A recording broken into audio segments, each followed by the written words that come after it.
bagaimana seorang anak harus hormat kepada orang tuanya, kalau tadi hormat pada ayahnya, karena itu akan berpengaruh banyak. Jadi orang yang dia berbuat baik khususnya dengan orang tua, rezekinya akan dibuka oleh Allah Ta'ala. Salah satu rezekinya adalah kalau dia cewek, dia akan mendapatkan jodoh. Amin. Kemudian dari jodoh, kemudian dia mendapat anak. Kalau dia baik terus, insya Allah rezekinya mulai dimudah-mudahkan oleh Allah Ta'ala. Itu salah satu hal yang berbuat baik yang sudah disampaikan oleh Allah Ta'ala dalam Quran. Diceritakan wa fis sama'i rizqukum wa ma tu'adun. Di langit ada jalan rezekimu dan apa yang dijanjikan Allah kepadamu. Di langit ada jalan rezeki. Kalau orang bilang lauh mahfuz, iya boleh, ada cara rezekinya. Bagaimana cara mendapatkannya? Innahum kanu qabla dzalika muhsinin. Sesungguhnya mereka di dunia selalu berbuat kebaikan. Nah, fokus kalau perbaikannya kepada orang tua, nah itu tadi, dia dimudahkan jodohnya, dia dimudahkan punya anak. Kalau dia baik lagi, sholat tertib, ngaji tertib, kemudian dia hormat kepada siapapun, kemudian dia menjalankan ajaran-ajaran Rasul dengan istiqomah, ya nanti anaknya soleh otomatis. Insya Allah seperti itu. Nah, nanti ujian si orang tua dengan anak soleh diuji. Bangga enggak gitu. Jadi disitulah cara kerja para malaikat dan Allah itu seperti itu. Makanya kita harus mawas diri setiap saatnya agar kita tidak terpancing mau bangga dengan anak pintar, mau bangga dengan anak soleh, mau jengkel dengan anak yang jarang tidur di rumah, mau jengkel dengan istri yang kalau tidur munggungin. Nggak perlu seperti itu. Itu anak ujian. Nah, kalau ujiannya di situ, ya itu karena buah tangan sendiri sebenarnya awalnya. Begitu insya Allah. Banyak orang tua nih, terutama ibu-ibu nih sangat khawatir dan sangat menderita melihat anaknya yang baru pertama kali mens. Kan kalau baru pertama kali mens ini kan baru dimulai catatan kebaikan atau keburukan anak itu, akhir balik itu. Saat menjelang mens ini sakitnya melilit, sampai orang tua bingung nih bawa kemana. Sebenarnya anak ini kan belum ada dosa, istilah dosanya sangat sedikit lah, karena baru mau dimulai lembaran baru lah istilahnya. Itu berarti orang tua ini belum paham tentang kenapa anak ini sakit gitu. Jadi gini, yang kita katakan anak yang belum ada dosa, belum akil balik, itu dosanya belum dicatat. Belum dicatat. Dosa ada tapi tidak dicatat. Belum dicatat. Ya. Pada saat dia kecil sudah jengkel sama mamanya, itu draftnya sudah ada. Oh, draftnya di lauhul mahfuz itu. Iya pasti sudah ada kan, malaikat ini mencatat terus, malaikat atid, malaikat rohim mencatat, cuma itu masih draft, belum menjadi catatan dosa. Oh, paham? Nah, pada saat menstruasi di titik itulah mulai dosa itu ditimpakan, zat di titik itu. Sakit ya. Nah, berarti si adik ini dulu sering jengkel sama umpamanya sama ibunya umpamanya. Apa draft yang sekian banyak itu langsung ditimpakan ke situ? Bisa. Pas awal haid itu? Bisa. Karena memang saya mendapatkan pasien itu ya begitu, disakit itu setelah dia akil balik. Nah, oh berarti dia sudah punya catatan sebelum itu, tapi bukan catatan dosa yang ditulis, tetapi draftnya.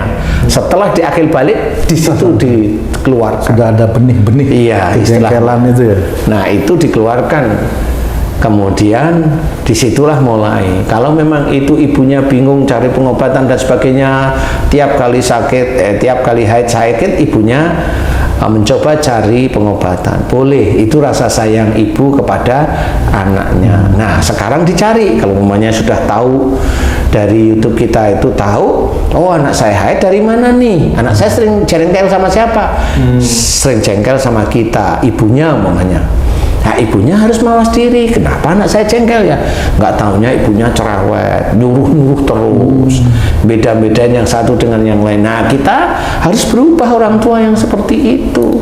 Orang tua yang seperti itu akan menjadikan anaknya besok itu ya masuk neraka beneran. Gimana kita membedakan anak kita yang nomor 1 itu disuruh-suruh terus, nomor 2, nomor 3 disayang terus, nomor 1 pasti marah.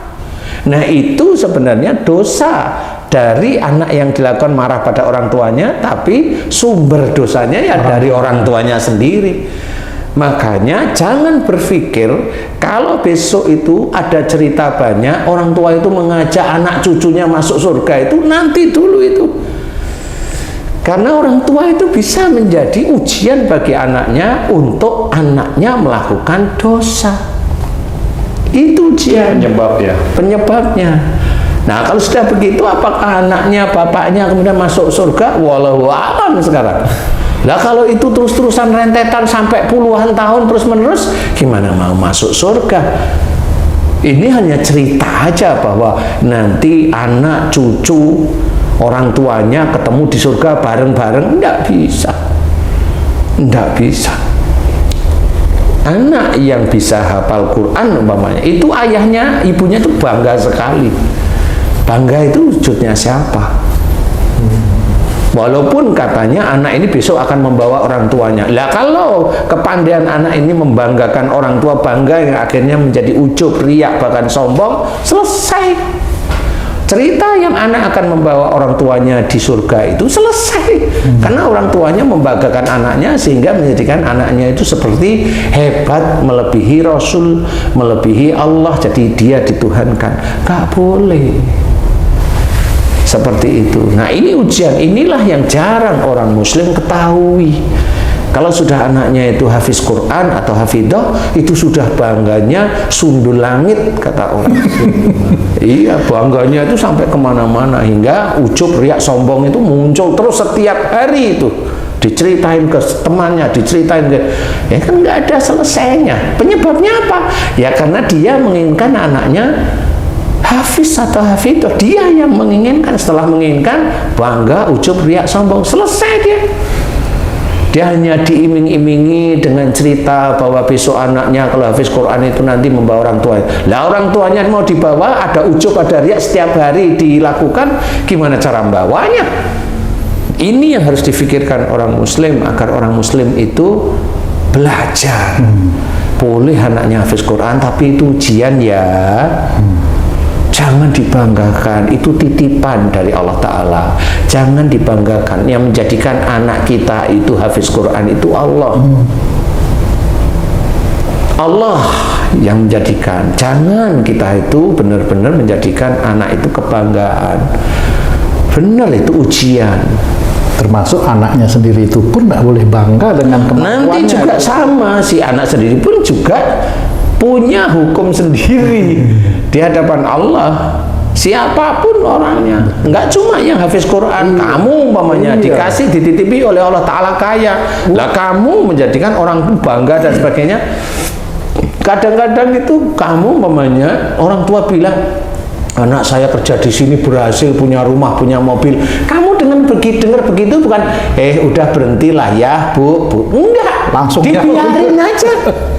Bener Pak Ustadz. Kan biasanya begitu, dibiarin aja cerita. Kenapa? Ada bangga di sini lah. Malah itu menjadikan setan sebenarnya. Ikut bangga lagi.